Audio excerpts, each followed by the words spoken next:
بسم اللہ الرحمن الرحیم۔ السلام علیکم فرینڈز، آپ دیکھ رہے ہیں masterji.com۔ دوستو، آج کی اس ویڈیو میں کہانی اس عظیم انسان کی ہے جسے اللہ کے رسول نے سیف اللہ کا لقب دیا اور دنیا انہیں حضرت خالد بن ولید کے نام سے جانتی ہے۔ دوستو، آپ رضی اللہ عنہ کے جسم کا کوئی حصہ ایسا نہ تھا جس پر تیر، تلوار، نیزے یا خنجر کے زخموں کے نشانات نہ ہوں۔ شاید یہی وجہ تھی کہ انہیں سیف اللہ کا لقب دیا گیا۔ حضرت خالد بن ولید نے 100 سے زائد جنگوں میں حصہ لیا اور کبھی کسی جنگ میں شکست نہیں کھائی۔ آپ کے نام سے رومی اور ایرانی سلطنت میں وحشت طاری ہو جایا کرتی تھی۔ حضرت خالد بن ولید عالم اسلام ہی کے نہیں بلکہ انسانی تاریخ کے بھی ہیرو ہیں۔ سیدنا خالد بن ولید قریش کے ایک قبیلے سے تعلق رکھتے تھے اور وہ پیدائشی جنگجو تھے۔ حضرت خالد بن ولید کا اسم گرامی ابو سلیمان اور کنیت القریشی تھی۔ آپ کا سلسلہ نسب 7ویں پشت پر رسول اللہ صلی اللہ علیہ وآلہ وسلم اور سیدنا ابو بکر صدیق سے جا ملتا ہے۔ نبی کریم صلی اللہ علیہ وآلہ وسلم حضرت خالد بن ولید کے رشتے میں خالو لگتے تھے۔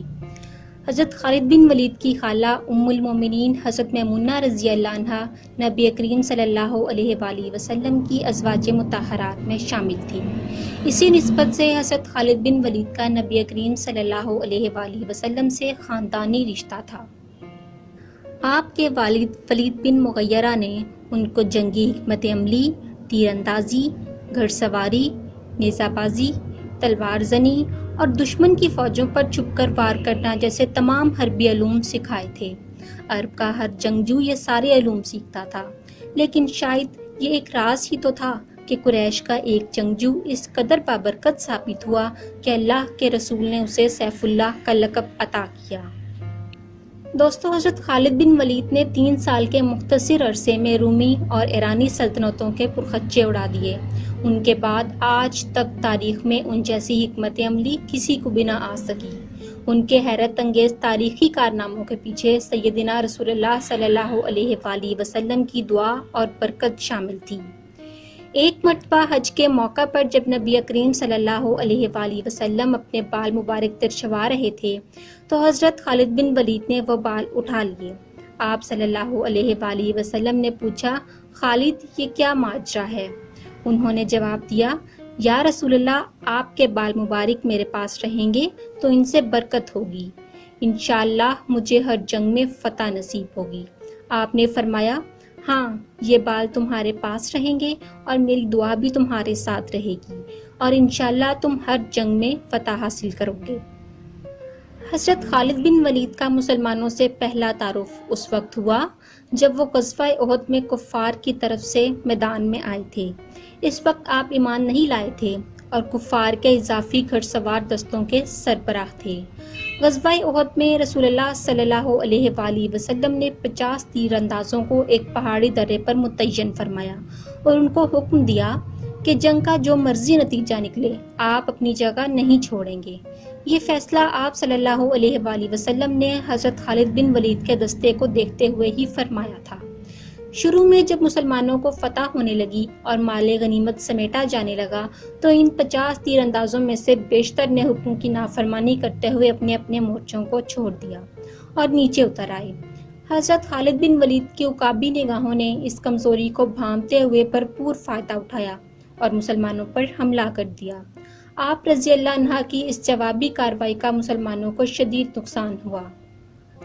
جنگ احد کے بعد فتح مکہ سے پہلے 8 ہجری میں حضرت خالد بن ولید، حضرت عمرو بن عاص اور حضرت عثمان بن طلحہ، یہ تمام حضرات نبی کریم صلی اللہ علیہ وآلہ وسلم کی خدمت میں حاضر ہوئے اور اسلام قبول کر لیا۔ اس کے بعد حضرت خالد بن ولید نے یہ عہد کر لیا تھا کہ ان کی تلوار حضور صلی اللہ علیہ وآلہ وسلم کی ہم نکابی اور بے نیام رہے گی اور وہ ہمیشہ دین کی سربلندی کے لیے کام کرتے رہیں گے۔ جو معرکہ آپ رضی اللہ عنہ نے رسول اللہ صلی اللہ علیہ وآلہ وسلم کے حکم اور اجازت سے لڑا، ان میں ایک جنگ موطا بھی تھی، جنگ موتا کے بارے میں اہم بات یہ ہے کہ جب حضرت زید بن حارثہ نے رسول اللہ صلی اللہ علیہ وآلہ وسلم کے حکم پر لشکر کی قیادت سنبھالی تو آپ صلی اللہ علیہ وآلہ وسلم نے پہلے ہی یہ بشارت دے دی تھی کہ اگر زید شہید ہو جائیں تو جعفر علم سنبھالیں گے، اور اگر جعفر شہید ہو جائیں تو عبداللہ بن رواحہ پرچم اٹھائیں گے، اور اگر وہ بھی شہید ہو جائیں تو مسلمان جسے چاہیں اپنا امیر منتخب کر لیں۔ پھر جنگ میں ایسا ہی ہوا۔ حضرت عبداللہ بن رواحہ کی شہادت کے بعد حضرت خالد بن ولید نے مسلمان فوج کی قیادت سنبھال لی اور ایک انتہائی مشکل صورتحال میں ہونے کے باوجود مسلمان فوج کو دشمن کے نرگس سے نکال لائے۔ جنگ موتا میں ہی پہلی بار سیدنا خالد بن ولید مسلمان فوج کے سپہ سالار کے طور پر ابھرے تھے۔ آپ صلی اللہ علیہ وآلہ وسلم کے پردہ فرمانے کے بعد خلافت راشدہ کے دور میں صحیح معنوں میں حضرت خالد بن ولید کو اپنی تلوار کے جوہر دکھانے کا موقع ملا اور آپ رضی اللہ نے بہت سی خون ریز جنگیں لڑیں۔ سیدنا ابو بکر صدیق نے بھی فرقہ ارتداد کو دبانے کے لیے آپ رضی اللہ عنہ کا ہی انتخاب فرمایا۔ دوستو، حضرت سیدنا خالد بن ولید رضی اللہ عنہ کو خود پر اور اللہ کی ذات پر اس قدر یقین تھا کہ ایک دفعہ آپ رضی اللہ عنہ نے ایک سپہ سالار کو، جس نے خود کو ایک بڑے اور مضبوط قلعے میں بند کر لیا تھا، خط لکھا کہ اگر تم اپنے آپ کو بادلوں میں بھی چھپا لو تو اللہ ہمیں بادلوں میں پہنچا دے گا یا تمہیں ہماری سطح پر لے آئے گا تاکہ ہم میدان جنگ میں تمہارا صفایا کر سکیں۔ یہ تھا ان کا غیر معمولی اعتماد۔ میدان جنگ میں سیدنا خالد بن ولید کو ان کے نعرے سے پہچانا جاتا تھا۔ ان کا جنگی نعرہ یہ تھا: میں غیرت مند جنگجو ہوں، میں اللہ کی تلوار ہوں، میں خالد بن ولید ہوں۔ ان کا یہ نام اور اعتماد دشمن پر دہشت طاری کر دیا کرتا تھا۔ حضرت خالد بن ولید نے جن جنگوں میں حصہ لیا اور جو فتوحات حاصل کی، ان میں جنگ مزار، جنگ وزلہ، جنگ یمامہ، جنگ شجوار، جنگ اجانادین، فتح دمشق، فتح اردن اور فتح بیت المقدس شامل ہیں۔ حضرت خالد بن ولید کا شمار ان بہادر جرنیلوں میں ہوتا ہے جہاں ہمیشہ مظلومین نے ظلم کے گریبان کی طرف ہاتھ بڑھایا ہو، قلت نے کثرت کو چیلنج کیا ہو۔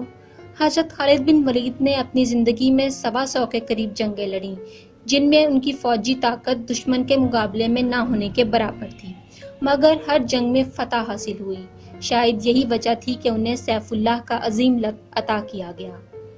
سیدنا خالد بن ولید کو اپنے انتقال سے پہلے بھی اسی بات کا افسوس تھا کہ وہ میدان جنگ کی بجائے بستر پر جان دے رہے ہیں۔